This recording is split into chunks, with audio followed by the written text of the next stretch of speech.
All right, hello, and welcome back into another episode of Craven Some Raven. And in this episode, I'm going to be previewing the Ravens' upcoming game versus the Washington Redskins, the most racist named team in the NFL, the Battle of the Beltway, and we're going to find out which city really has more traffic, because that's what this game determines. It's Washington, D.C. They have more traffic. All right, and that's going to do it for this episode. Just kidding. I'll stay with you. I'll break it down a little bit more than that. But also in this episode, I'm going to be going over my game picks for this upcoming week. So far throughout the preseason, we are 27-21. So still on the plus side, but, after that, if we're going to disregard the first preseason, like the first game, I would be, 21-11.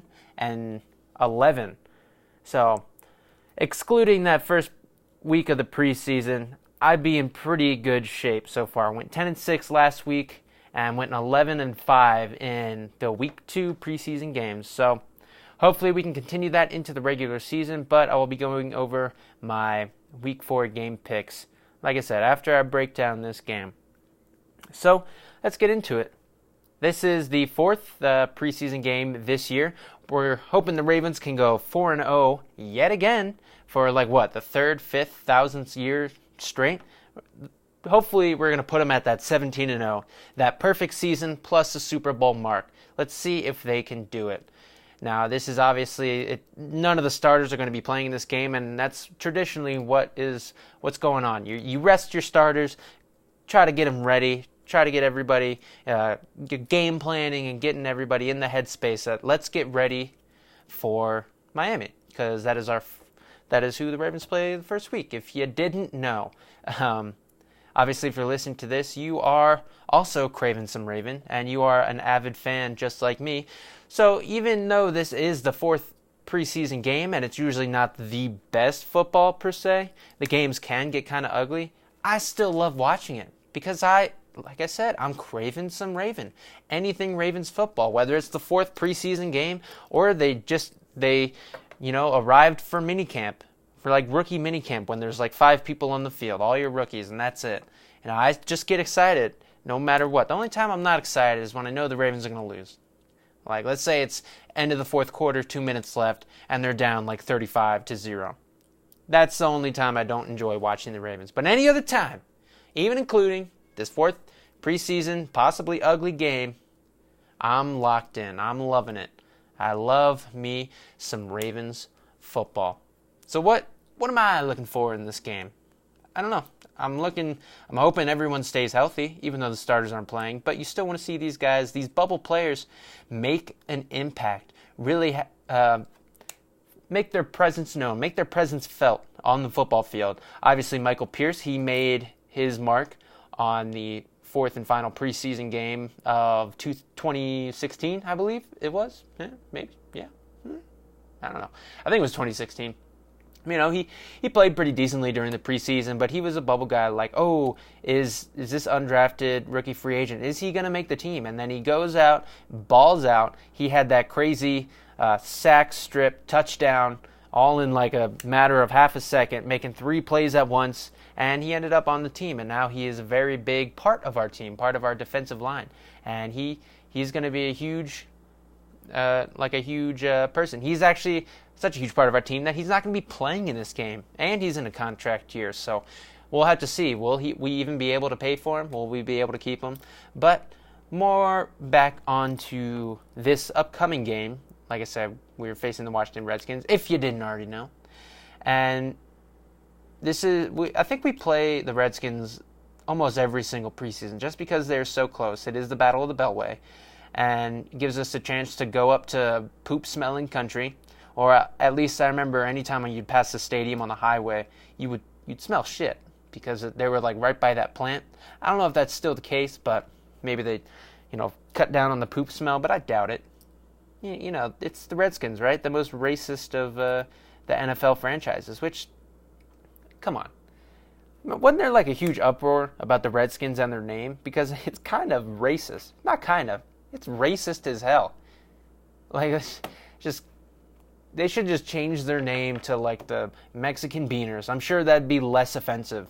Not only did we take your land, but hey, in our nation's capital, thanks for the land, buddy. We're going to name our team after you. We're going to call them the Redskins because of your skin. Like, what? That's so fucked up. Seriously. And that whole organization from top to bottom, Dan Snyder down, it's just awful. He gets involved, and they don't know how to build a franchise because, anytime the owner gets involved with the personnel, gets involved with football operations, it's never good because, they're not part of that system. They became rich in other aspects, usually finance or some other bullshit like that. And then they're like, hey, I'm a football fan. I'll be an owner. Now let me get involved in the team. It's like if I were to ever be owner, as much as a football fan I am and think I would be good at affecting a roster, I wouldn't. I'd be terrible. I'd end up trying to pick players in the draft via pun level. Like this past season there was Bobby Okereke, Kingsley Okeke, and some other Okereke guy. I'd try to pick all three so I could just, capitalize and get some ad revenue off the Kikian bros, But yeah, it's just a very dysfunctional franchise. I do like their defense. They invest a lot in the defensive line. They got a lot of Alabama players on that defensive line. That's why they're kind of always sort of in the mix. A good defense can really keep you in any game, really. When you go to a different stadium, when you got to go out of town for an away game, pack your defense. That's like the common phrase. You pack a defense and you'll be good. It's like bringing a coat, except for football. Or an umbrella. Or anything else that you need. Bring a toothbrush. Bring your defense, okay? You're going to need it. You can't just pick up a defense like a toothbrush, though. Anyways, I'm done with this analogy. And I'm done with the Redskins. It was such a huge rivalry growing up because I grew up in Maryland, and especially if you're listening to this in Maryland, you know how it is. You got some neighbors, you got someone you work with who's a Redskins fan, and they're obnoxious. They're annoying. Because Maryland's football team is the Baltimore Ravens. Let's be honest. We've been here for a shorter time, but already have surpassed them in success. You know what? The Redskins were good, the 90s? Yeah, cool. Awesome. But looking at the Ravens, who am I looking at this game? Because we got a lot of bubble players, and as much as I think I know who's going to make this team, you don't know. Someone could ball out, and next thing you know, they're on the team. Some players that I think, if they ball out this game, they could possibly end up on the roster. I think Shane Ray, he's the number one candidate. I think he has been pretty disappointing. I'm sure he's probably disappointed in himself the way he's played this preseason. Sometimes I see him, he gets excellent push. He moves people along the line, but he's just not making the play. He'll shoot down the line to make a play, but then they'll just cut off his backside. He over pursues. But, I have seen some quickness off the ball. Just haven't seen enough actual production.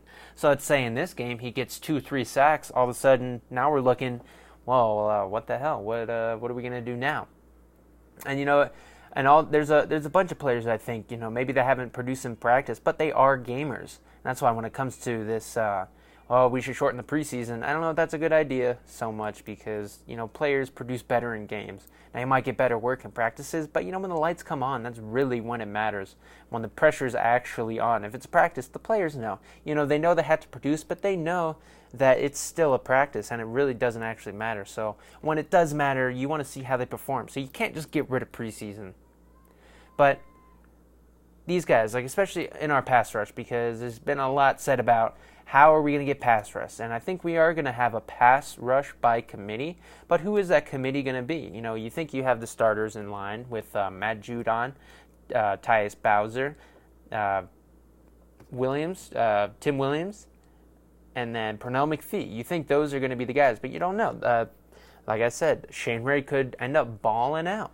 But it's going to take a huge game for him to kind of have the fans and the organization overlook how he's already performed in this preseason. And another guy, specifically pass rush, this guy number 51, I can never remember his name. It's a weird, I don't know. It's very Polynesian type name, Hawaiian name. But I remember the first 2 preseason games, whenever he would come into the game in the fourth quarter, like end of the fourth quarter, obviously very bottom of the depth chart, he looked like he's ready to play. He looked like he was making explosive plays. I know he got 1 sack, but he was causing pressures every single time he was asked to pass rush. So I'm thinking in this game, I think he's going to show out. Number 51, watch number 51, because, if he's starting from first quarter to fourth quarter, which he might, or at least, the second half, or he's going to get a lot more playing time. I think he's going to ball out, and people are going to start talking, well, this number 51 guy, he did it. He's doing it. I think he's going to ball out. I'm hoping he does, but even if he balls out, I think this might be a practice squad type situation, or tries to go to the practice squad, but then someone else picks him up, because you just don't know what other teams see in other people.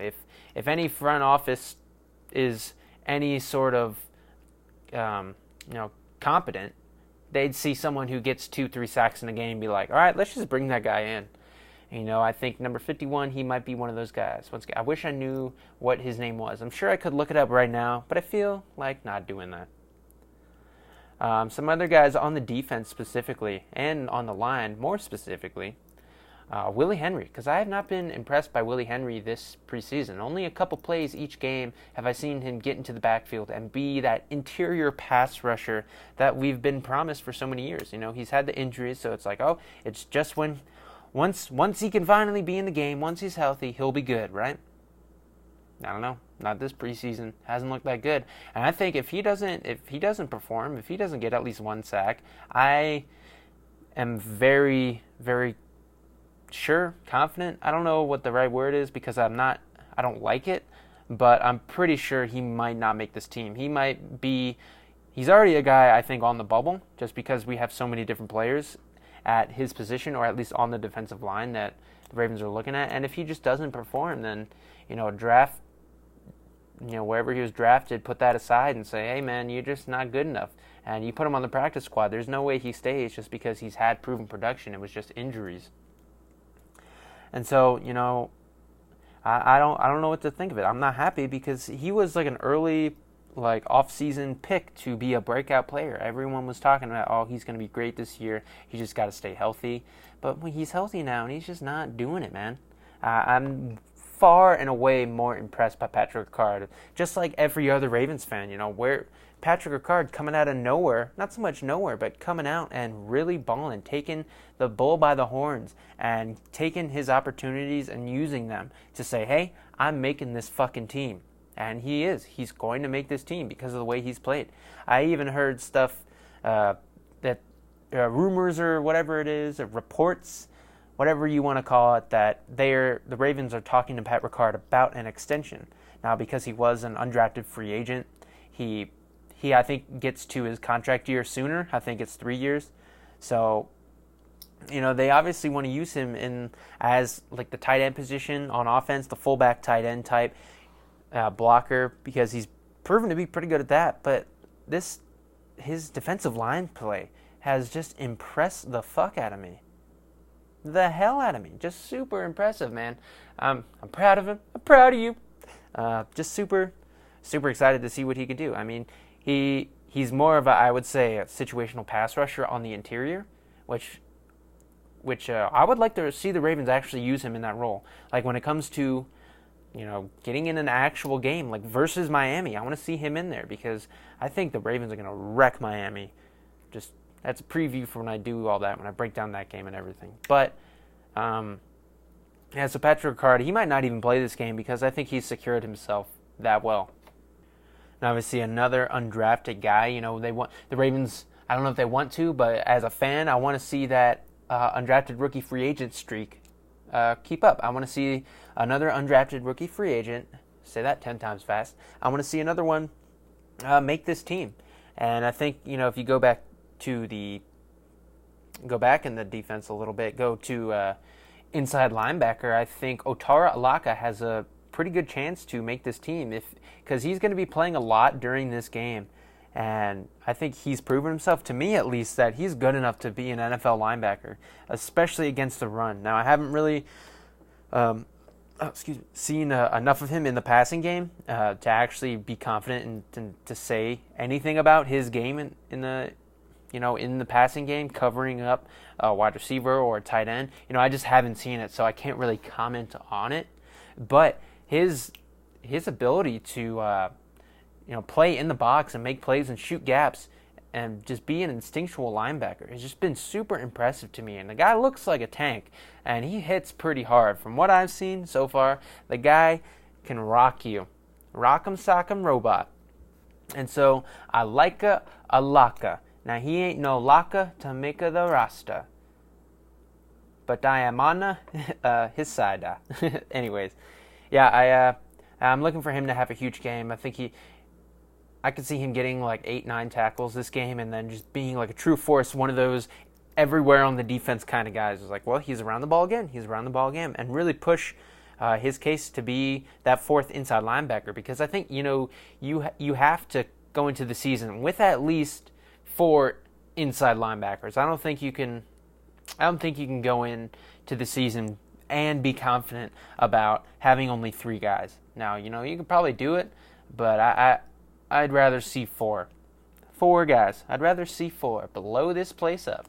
Just like Otaro Alaka, the way he hits, he blows it up. So I want to see 4 inside linebackers on this squad. And I'm thinking Otaro Alaka is just the man for the job.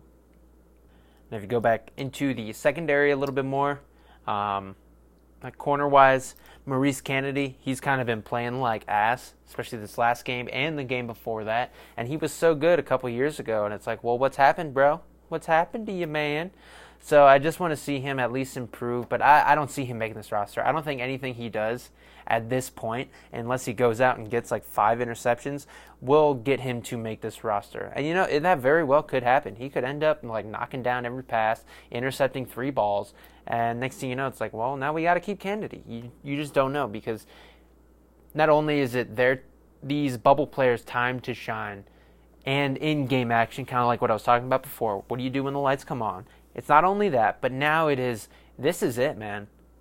Who plays the best under pressure? And if you play well in this game, knowing that you're on the bubble, I think that should count more towards you. Because what this means is that if you can ball out when you know that your back is up against the wall, that means in the highest pressure situations, that's when you do your best work. That is that clutch gene type thing. That is that it factor that you want on your team. You want guys who play hard and play good in big games. You don't want to see anybody falter under the pressure. Fold under pressure. So I'm looking to see basically all of these guys really just ball out. I mean, I'm kind of just repeating myself over and over again, but I want to see these guys ball out. No one else in the secondary, I think, has a real chance to kind of make this roster. There is like some weird roster stuff that they can kind of do. Like when it comes to like Tavon Young, do they want to just straight up put him on IR, or have him make the roster so that way when they put him on IR, he can actually come back towards the end of the season in time for hopefully the playoffs. No, let's be honest. In time for the playoffs, because Ravens are making the playoffs this year. I don't care what you think. And if you are a Ravens fan and you don't think the Ravens are going to make this roster, are you even a fan? I mean, just be realistic. Don't be a negative Nelly. Not only am I just drinking purple Kool-Aid, and that's why I think the Ravens will make it to the playoffs. I genuinely think they will. They will make the playoffs. I still think that this is the Ravens' division to lose. I know what the Browns have done all offseason, but you know what? They're good on paper. They look excellent on paper. But you know what? I just went out and bought me a paper shredder. And now the Browns are no more. And they're useless. Useless. Either way, that's not what this podcast is about, though. It's about these bubble players. And it's about who's going to rise and shine and who is going to wilter and die. Because this is it, man. From 90 to 53. I don't know what percentage that is, but that's like 40-something% of the players on your team gone. All gone. That's all gone right there. And then you got to think, then you got practice squad players. So, yeah, there's no one else I'm thinking on the defense that I want to talk about. I mean, Bennett Jackson, he had that good game against the Jacksonville Jaguars. But he hasn't really done much since he let up 2 touchdowns last game versus the Philadelphia Eagles. So I'm not seeing him doing enough this game to make the roster. He is definitely a practice squad candidate when it comes to that kind of stuff. But other than that, I don't really see him making this roster. But going back earlier to kind of what I was saying about making these weird roster moves, when it comes to a guy like Justin Bethesda?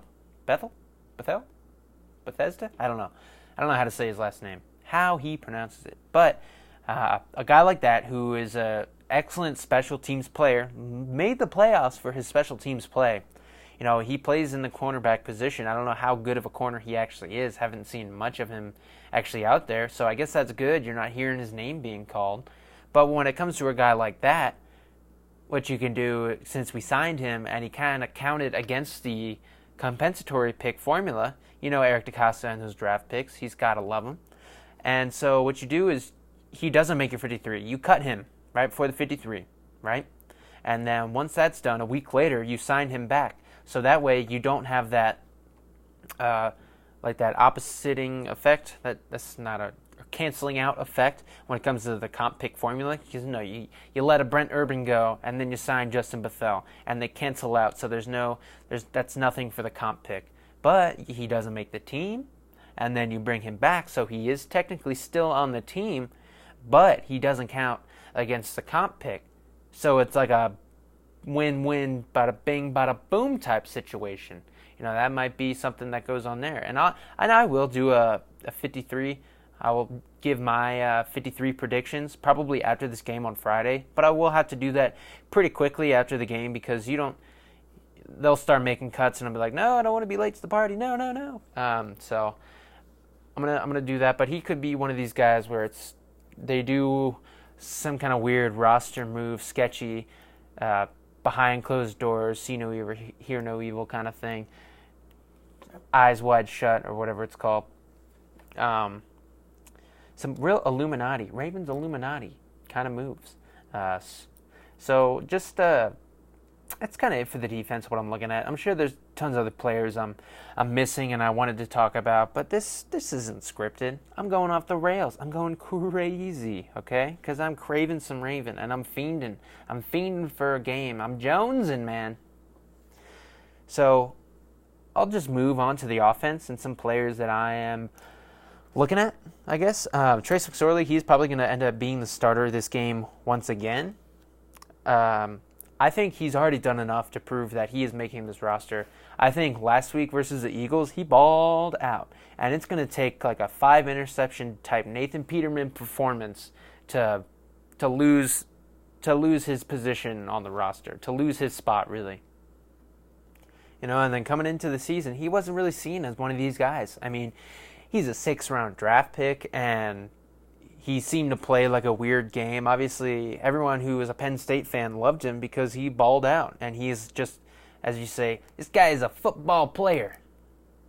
You know, he's not the best quarterback, but he's a damn good football player. I'll tell you what. You know, and he came in, and for 6th-round draft pick, he looked amazing. I think he looked good enough to be our actual backup. But we still have RG3. And I think with a Lamar Jackson, you know, as much as I'm not nervous about injuries, you know, his style of play lends itself to injuries in general. Now, I don't think Lamar Jackson will get injured, but, you know, you have to have insurance. So you need 3 quarterbacks, I think. And I'll probably get into that because I'm going to do another podcast coming up pretty soon before the season about how I think Lamar Jackson's going to be an MVP. And injuries are part of that. And there's reasons why I think he won't get injured. I don't got proof, I don't got stats, I just got what I've seen and what I know, which isn't much, but I'm going to do that. But I think you need 3 quarterbacks on this roster as a just-in-case insurance policy, because if Lamar Jackson happens to go down, if James Hurst is in the lineup and he gets blocked back into Lamar, then we got RG3 coming in. And we all know RG3's injury history, and he's injured now, so I don't know if he's Mr. Glass 100%, but he definitely needs to drink some milk or something, because he keeps tearing and breaking and doing all sorts of weird stuff with his body. And that's kind of sad with RG3, because he wants to be a starter in this league as much, and I think he should be. He should strive to do that. And I loved how he was open and forward about, hey, I want to be a starter in this league. And, people want to take them and think, oh, this is now a controversy, blah, blah, blah. Like, no, this guy's a professional. Oh, excuse me.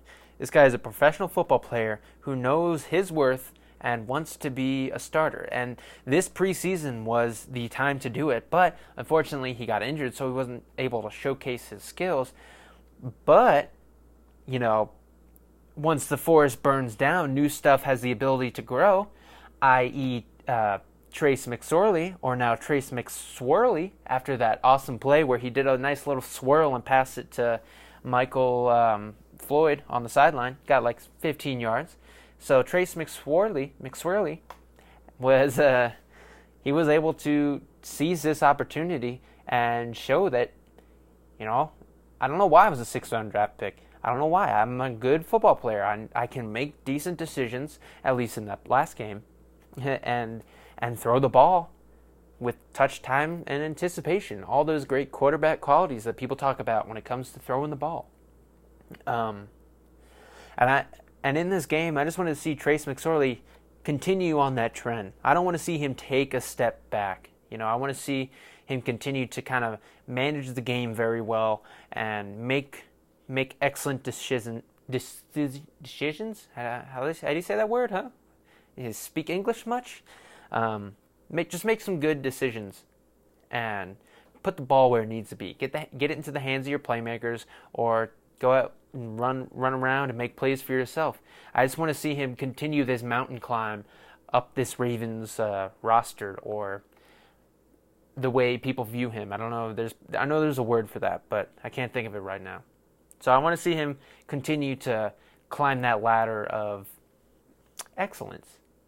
Keep doing it, man. You keep doing you, Trace.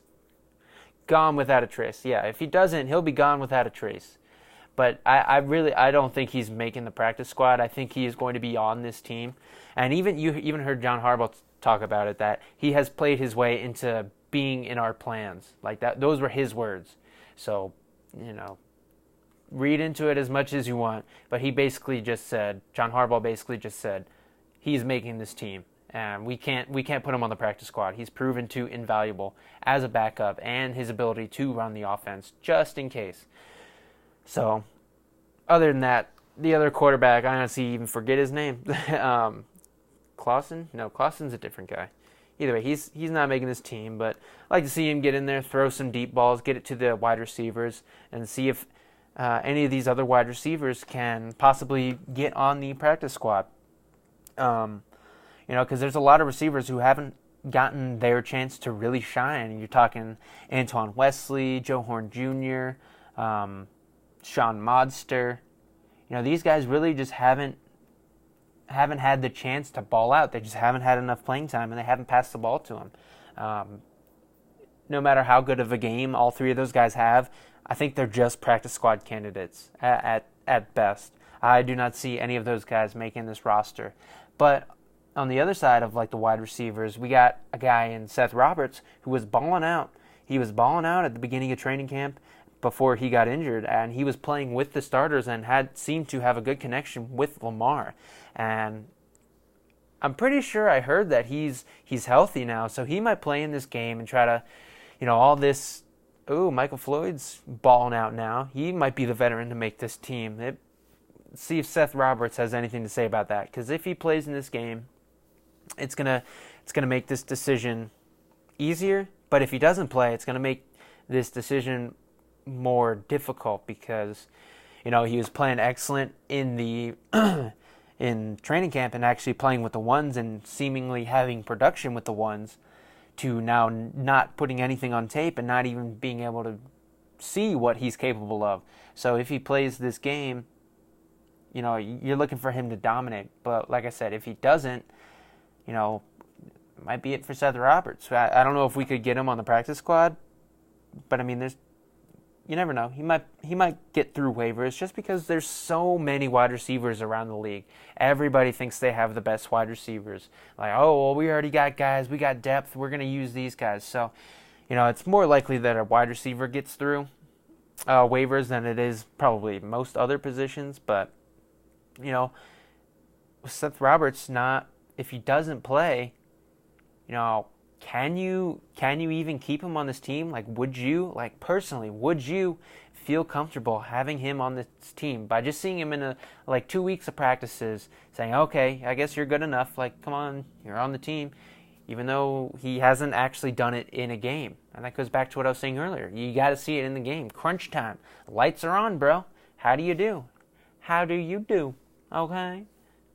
But I guess on another side of the wide receiver talk, I guess, Hollywood Brown, he finally played his first game last week, and I thought he looked excellent. He looked fast. He looked quick. He caught everything that went his way. And, it was after seeing Brian Baldinger, the finger himself, he's got that crooked-ass finger. After seeing him break down, he actually had the coach's film and broke down Hollywood Brown's game. He looked good. He was open on damn near every single play he was out there. Obviously, the defense was respecting his speed, and I think that's what teams are going to do during the regular season. So I'm looking to see him ball out, make some more catches, prove that he's going to be a number one wide receiver, because if he gets open every single play, he is going to be a sleeper on this team. He might be our number one guy. He might catch the most balls. That's why I'm kind of like, watching him on the fantasy waiver wire, or I'm in a 12-team league. I actually drafted him as one of my last picks because, when it comes to these Ravens fantasy outlook kind of guys, he's boom or bust. He is either going to light the world on fire because he gets so open, or he's just not going to do much and the Ravens just aren't going to play him that much. But I think his upside is just up there. So I thought he was a pretty good fantasy option, at the end of the draft, because he could be a deep threat. He could be a possession guy because he's always open. And I know Lamar loves throwing to guys who look open. I don't think he's developed enough as a passer to have those anticipatory throws, really anticipate guys open. Doesn't mean I think he can't do it, but I just think watching him play, he prefers to throw to the open guy. And Hollywood Brown is always open. And I've talked about this before. And seeing Lamar throughout this preseason actually improve, and actually seeing all this hype that I've been giving him and what I think he can be actually being proven on the field, I think this could be excellent for him, Hollywood Brown. So I'm looking to see Hollywood Brown maybe break a big one this game. Some of these formations, like that diamond formation that they're doing, that I saw Edgar Allan talking about, shout out to him, breaking down that formation, which is a great formation because you can do a million things out of that kind of spot. You got Lamar Jackson in the pistol, two tight ends to the right of him, and then a running back behind him. You can do so many different things when it comes to blocking, running, passing, sneaking someone out of the backfield. And I'm looking at this formation. Imagine if you had three running backs. So you had a Mark Ingram, Gus Edwards, and Justice Hill all in the backfield with Lamar. That is four players within this 3-yard radius that can score a touchdown. So that I love seeing that formation. And I don't even know where I was going with this, but preseason is looking up, and I think the Ravens are going to win this game. So more on kind of Ravens news, also kind of breaking down this upcoming game. The O-line. So the Ravens, as of a couple hours ago, they have made some moves. They have traded aluminum can, more of a Foster's can because it's nice and wide, but they traded Illuminor to the Patriots. I know the Patriots have some guy that's injured with some kind of weird blood clots in his lungs or something. I don't know. Really, really kind of a weird injury. Kind of a non-football injury, just a health kind of thing. So they traded for him. Now, they haven't disclosed what the actual draft pick is, but really, it doesn't matter. It really doesn't matter what the draft pick is. I love this move so much because no one has taken this guard position yet. No one has become the established starter, as John Harbaugh liked to say. So, because John Harbaugh was talking about how this position is still open because no one has taken this job yet. No one has taken it by the horns and said, hey, you are the starter and you are now the proven starter. You have done enough that no one's taken your spot. No one's done that yet. And Illuminor, he was the most likely candidate, but he just didn't look good, man. He was lazy. I don't know. It's without like really dissing him. There's no good way to talk about his game. He looked better in the game versus the Packers, but really he still just looked like sluggish. Like he's not looking for contact. He's like, all right, I'll block you for a few seconds, but after that, I'm done. I'm good with this play. Like, let's be done with this. He just didn't seem like he was into it. I remember seeing like Tony Jefferson and Matt Judon's like Instagram. That's kind of how I found out about it, because they were like, oh, last walk, doing all this. And I'm like, what the hell are they talking about? And it seemed like, they're giving him shit. Like what they were saying, it's like, oh, my boy's leaving, all this, that, and the other. But really, like the way they were saying it, to me, personally, it felt like they were like, all right, go fuck yourself later, bitch. Like that's kind of what they were doing. Like, making a big scene about him, like, leaving and doing that. I kind of felt bad for the guy. I'm just going to say it. It felt like he was being bullied. Nah, he's a grown-ass man and a fucking football player, so the luck's, he's got everything going for him. But it just felt bad. These guys are giving him shit, even though that's not what, like, they were per se saying. Like what they were actually doing, but the attitude, it seemed like they were like, yeah, get the fuck out of here, you little bitch, you little motherfucking bitch, you ain't shit, you ain't never gonna be shit, you ain't shit, you ain't never gonna be shit. So, yeah. And then like earlier on his story, Tony Jefferson was like, just let it go, man, and he had his like phone on his hairline and on his thinning hair, and I was like, oh man, that's fucked up. But, yeah, so Illuminor is now not on this team. And that leaves the door open for Pat McCarry and Ben Powers to really take over that spot. I'm a fan of McCarry taking that spot. Now, I love Ben Powers. I think he'd be excellent there. But I think I would rather see, in, like, the perfect world, Ben Powers take over the right guard spot when Marshall Yanda leaves. Like, really train, get down that position, because that way he gets a chance to play next to Zeus, his college teammate. And they already have that chemistry, so they know how to pass guys off. They got that communication down. They're one in the same mind. And I really love Ben Powers. Anytime he'll get a pancake block, he screams at the top of his lungs. I've talked about this before, but I remember watching one of the games where he got 2 pancake blocks in the game, and I'm like, I'm hearing someone scream. What the hell's going on? And I like broke down the tape and watched it. I was like, oh, Ben Powers got a pancake block, and he got up and screaming like a madman. So I love that about him. I love that sort of attitude that I'm in your face, I beat you, what up, motherfucker? Like, just kind of like, boom, suck on that. Just get a primal scream going. I love that. I love that kind of attitude. And same with McCarry. He plays to the whistle. I love what I've seen from him. And he kind of came out of nowhere. And he is, with Illuminor gone now, he is definitely making this team. McCarry is going to walk in there, get on this roster and say, Coach, let McCarry this O-line. Let McCarry this left guard spot. Because I think he can do it. I love the way he plays, and he'll be the one undrafted guy that makes it. I think him and Otaro Alaka, I think those are going to end up being the guys. I know there was so much talk about Antoine Wesley and Gerald Willis. I just think those two just haven't done enough, really. So I think McCarry's making this team as that guy. I don't want to see Hurst in there because, like I've said many a times, no, gross. Get out of here, James Hurst, with your Hurst ass. Hurst the worst. I mean, because I don't want to see Lamar having to play with James Hurst on the line. I don't want to see Lamar get injured dropping back. Everyone talks about this injury stuff, which, like I said, I was going to go into this in a different episode, but you know what? I'm going to break it down a little bit right now. If Lamar gets injured, it's going to be inside the pocket. And it's going to be James Hurst's fault. I guarantee you that. He is not going to get hurt when he's running around. That's what I think's going on. Because if he is got his head on a swivel and running with the ball, he doesn't take those big hits. But if he's in the pocket and someone comes on his blind side and James Hurst, like he always does, gets beaten and blown up and lands on Lamar's legs, that's a fucking wrap. Get off this goddamn team.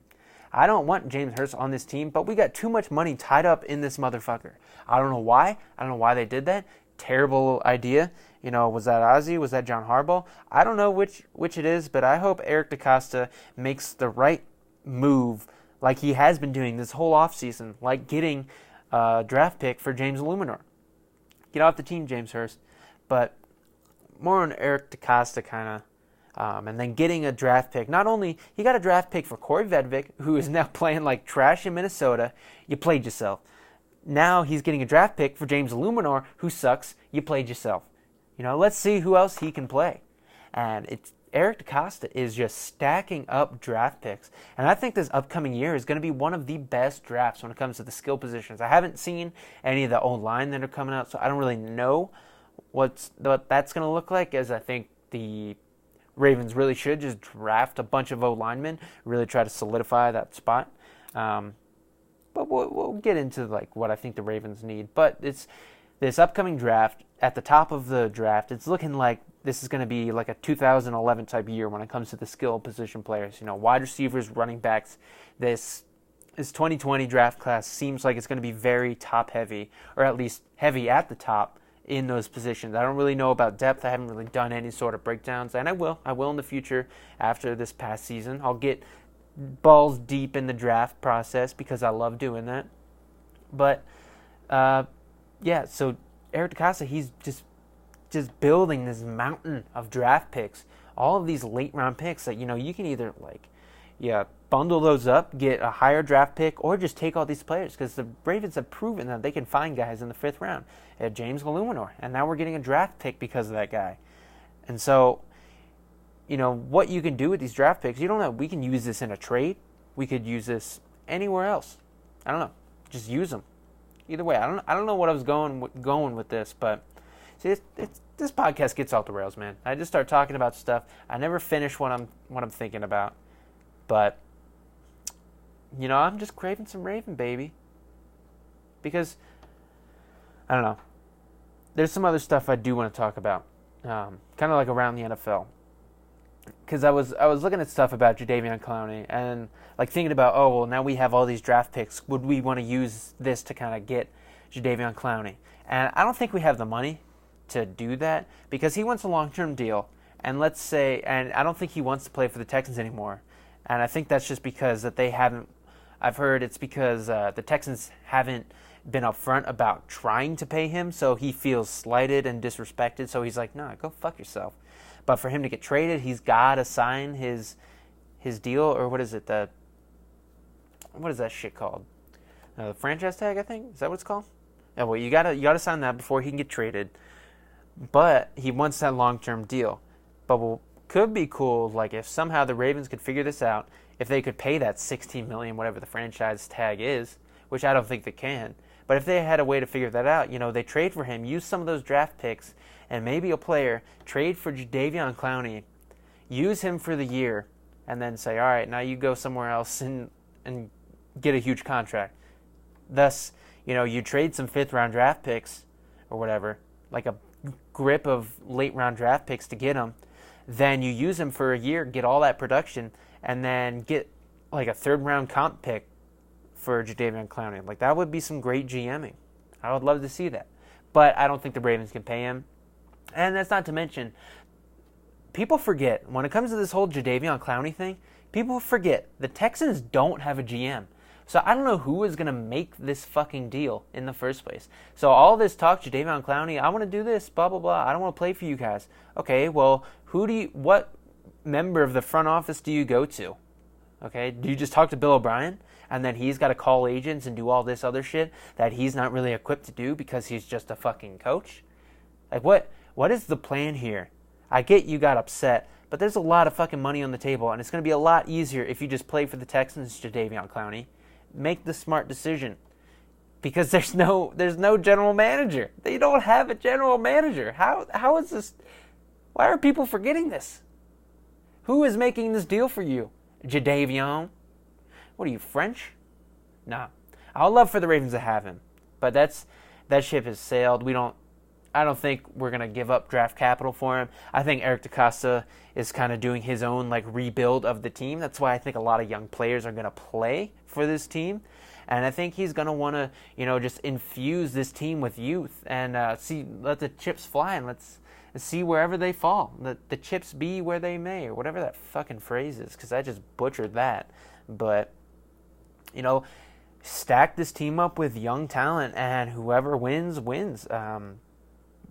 Just take this franchise over to Costa, keep doing you, and getting rid of Illuminor and getting a draft pick for him, because he very well could have been on the street. He could have been cut either way, no matter what. He might not have been on this team. And that was a very real possibility. I wasn't excited about him playing or starting for us at left guard. I'd rather see some of these younger guys, maybe not as big, maybe not as strong, but they at least, want to play. They have that effort quality about them. Ben Powers and Pat McCarry.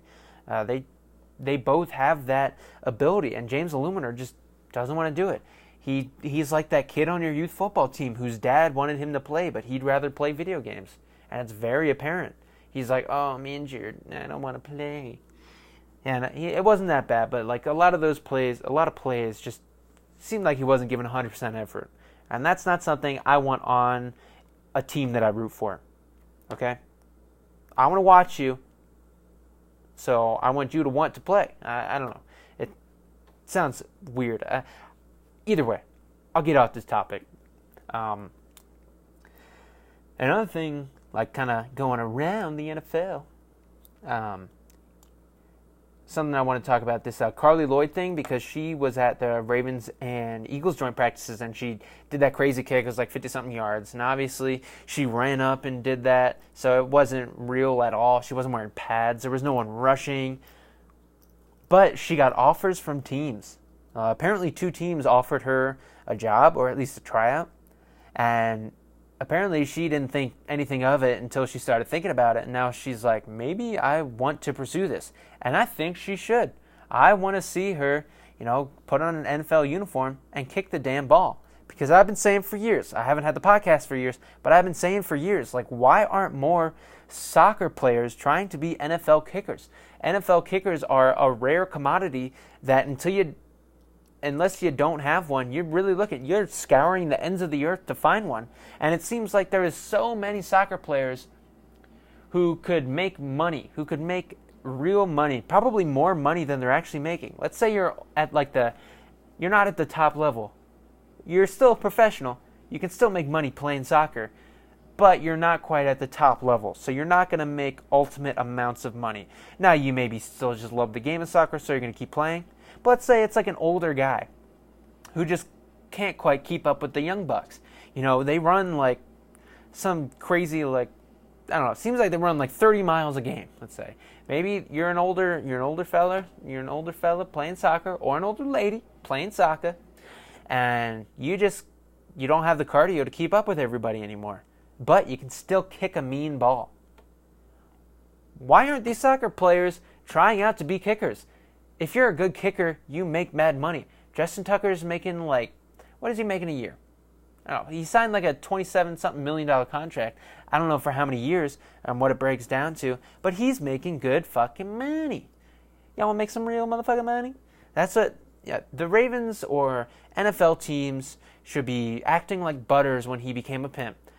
You bitches want to be making some real motherfucking money? Going up to these soccer players and saying, hey, you want to make money? All you got to do is kick this ball through that goalpost.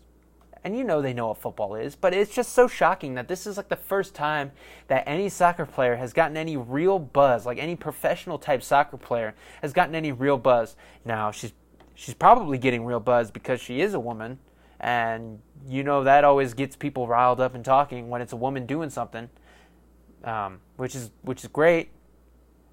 But I'm just saying that it gets more coverage. I don't want to sound like some sexist asshole, but that's why it's getting so much coverage. It's because it's a woman doing this.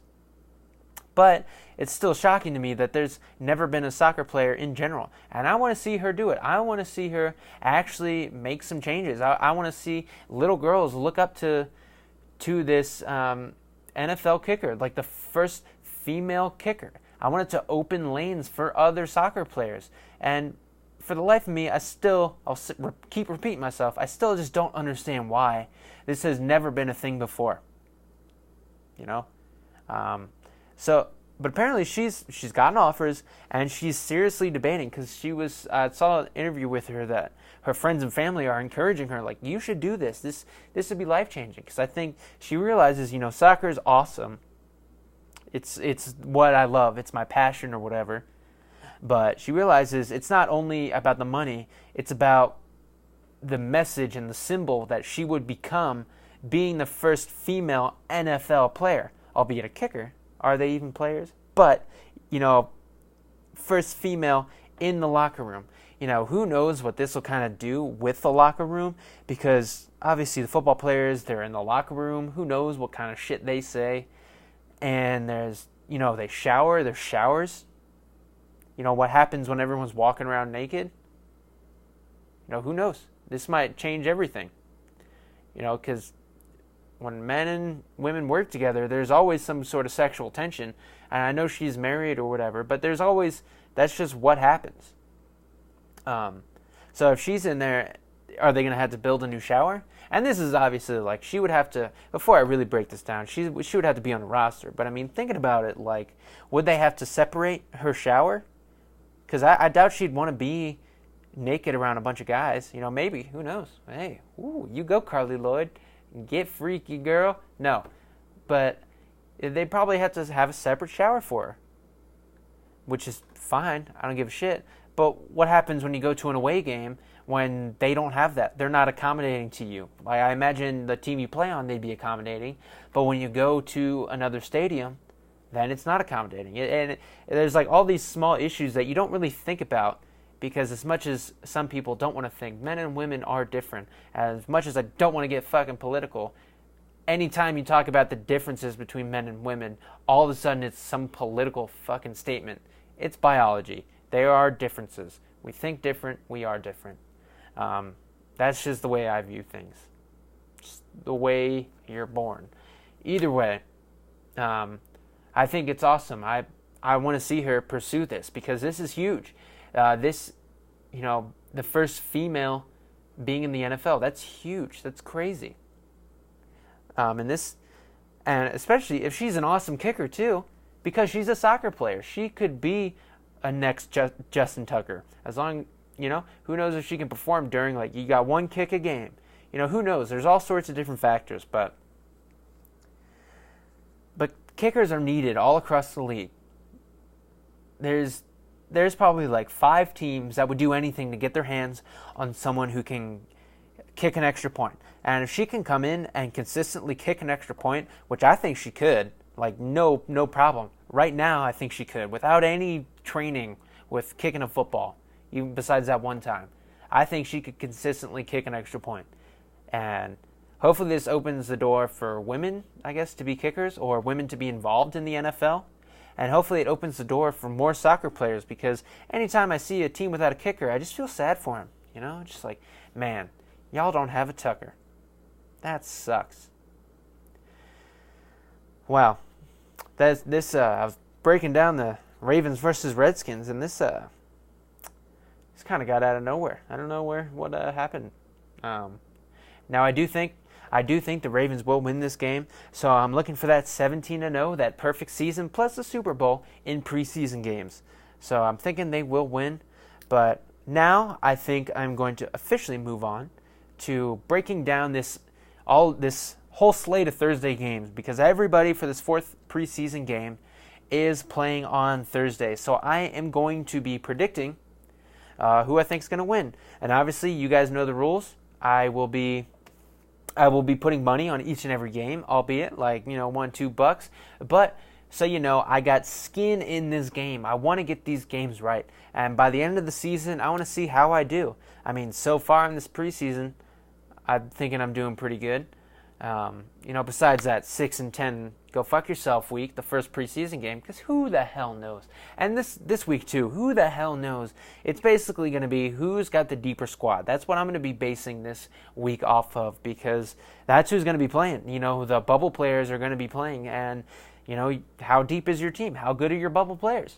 And the Ravens have a very deep team, so I think they're going to win this game. But I'm going to pause this, kind of pick these games, and then I'll get back to and kind of break them down a little bit. It doesn't take too long, but I want to get it out there, get it out on tape so you can see it, listen to it. It's verified, and you can go back and check the tape and see if I'm lying.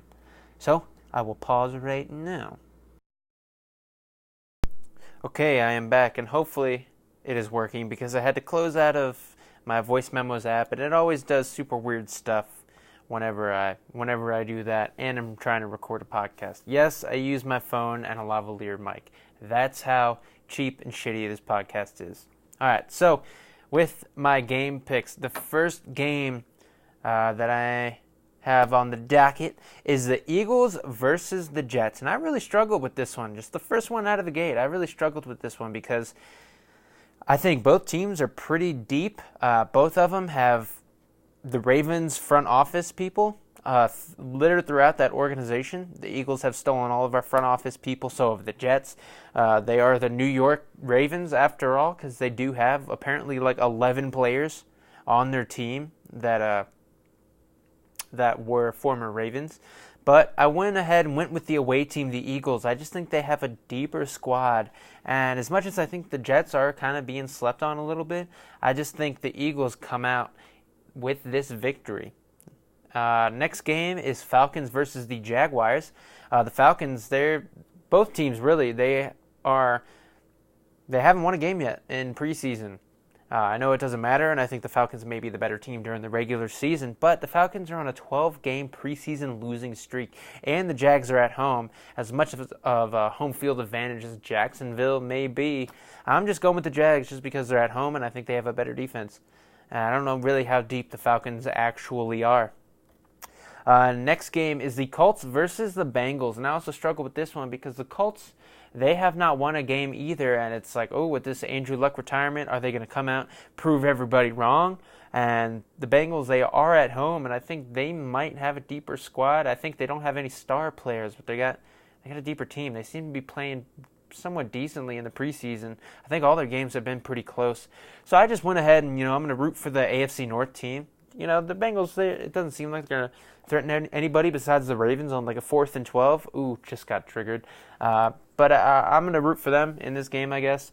I think they're going to take this victory, and the Colts are going to, not be able to end their despair after this Andrew Luck stuff. Next game is the Steelers versus the Panthers. So I have this is at the Panthers, but I have the Steelers winning this one out.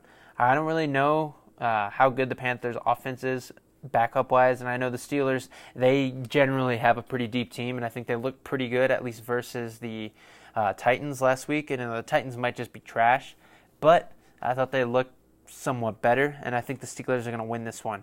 Next, we got Vikings versus the Bills, and surprisingly, both of these teams are undefeated in the preseason, so someone's streak will end. And I think, I don't know, let's see. Because I chose, the Bills are at home. Yeah, I'm just going to go with the Bills. I like kind of what they do on defense. I think they could be probably like an 8-win team, come out and win eight wins. I don't really know how their depth is, but they got that rugby player who seems to just put up a long touchdown every single game. And they're at home. Boom. That's all you need to know. Next game, Ravens versus the Redskins. Come on. Ravens. No need to explain. I thought the whole podcast was about this game. So, Ravens. Lock it in, baby. Next, we got Giants versus Patriots. Both of these teams are undefeated as well in the preseason, and both teams have a backup quarterback in Daniel Jones and Jarrett Stidham, I want to say, who have been playing pretty well and impressing in the preseason. But the Patriots, like I said, are at home, and I ain't picking against the Patriots. So, Patriots win this one. Next game, Lions versus Browns. The Browns are at home. The Lions, the Dians. They pretty much are the Dians because they seem like trash. Seem like hot garbage so far this preseason. And I don't see them being a very good team this year. Might be vying for that first overall pick. Maybe get a new quarterback and send Stafford packing. Man, and then they trade Stafford to like the Colts. Watch that. Oh my God, watch that happen. But I have the Browns winning this one. Next game, Dolphins versus the Saints. The Saints are at home, and I am picking the Saints because I liked what I saw from Taysom Hill. I think he is the white Lamar Jackson. A little bit bigger, but not as fast. Basically the white Lamar Jackson. And they just have a better team. I see the Saints winning this one. Next is Rams versus Texans. And I do like one of the Texans' backups. I thought he looked pretty good. But I think the Rams, they just have a better team. I don't think they're as deep. And they are going to the Texans Stadium. But I have the Rams winning this game for no particular reason at all. Next is Chiefs versus Packers. Now, they are going to be playing in Lambeau. But I think the Chiefs just have a deeper team. I think the Packers, they have a better defense than they did last year. But, does that continue to their second team and their third team, who's going to be playing a lot in this game? I just think the Chiefs have a lot more electrifying players on that squad. So I have the Chiefs winning this one. Next is the Bucks versus Cowboys. And the Bucks have been doing pretty well in the preseason so far, but they're going into the Cowboys country. And I believe the Cowboys, after they demolished the Texans in the Texas Bowl, I think the Cowboys are going to come out and win this one as well. Next game, the Titans versus the Bears. I am not impressed at all with the Titans. I didn't think they got worse over the offseason, but looking at their play on the field, they look a lot worse. They don't know what they're doing at quarterback. Maybe they're switching between Tannehill and Mariota. That'll mean there's a better quarterback playing into the second half or whatever. But I just see the Bears winning this one, especially in Chicago. The Titans just haven't looked good enough for me to pick them for anything. Next game is Cardinals versus the Broncos, and I have the Broncos winning this one. Joe Flacco ain't going to play, but I just think they have a pretty good defense. And the Cardinals, I don't know if Kyler Murray is going to play either, so who knows what kind of offense they're going to be coming out in. Probably a flat-ass offense, and the Broncos, delicious D's. So I have the Broncos winning that one in Denver. Next is Raiders versus Seahawks, and I have the Raiders going into Seattle and winning this game as well. And I think the Seahawks are a better team, both depth and overall wise. I think the Raiders are going to complete this perfect preseason to leave Hard Knocks on a high note, only to falter in the regular season. That's just my guess. Other than that, there's no reason why I think the Raiders will win this game. Maybe they are a little bit deeper. Watching Hard Knocks, they got all these great players. Hunter Renfrow, Keelan Doss, or whatever his fucking name is, that other wide receiver. But I just have the Raiders winning this one and then leaving Hard Knocks on a high note.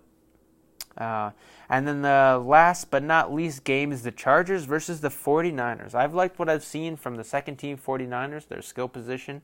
They've played pretty well, and the Chargers just haven't really been able to put it together in this preseason. Now, I think the Chargers are a better team during the regular season, and I think the 49ers, I think they might be a hot mess. But I have the 49ers winning this one in San Francisco. So that is going to do it for my weekly game picks. Once again, I'll just break it down again. I'm just going to list the teams that I have winning. So I have the Eagles, Jags, Bengals, Steelers, Bills, Ravens, Patriots, Browns, Saints, Rams, Chiefs, Cowboys, Bears, Broncos, Raiders, and 49ers all winning this last but not least preseason game. Right before the last season. Who knows? It's a fucking crapshoot this week, just like the first preseason week was. But we're going to see if we can't end this preseason streak on a high note and end in the positive direction. Hopefully this week I end up with a playoff team, once again going 10-6 above, which I've done twice already. So with that being said, that's going to do it. I hope you enjoyed this content. If you like it, please like it. I guess comment, subscribe. I'm on YouTube, but I am a podcast, so I am on like Apple Podcast app. I am on Google Play, Stitcher, Spotify. So if you're tired of YouTube and you want to listen to all this awesome Ravens content, you can put your phone, lock it, and put it in your pocket and listen to this Ravens content. That almost rhymed, right? But with that being said, thanks for listening, and I will leave you with a Go Ravens! Let's go, Ravens. Pissed off for great.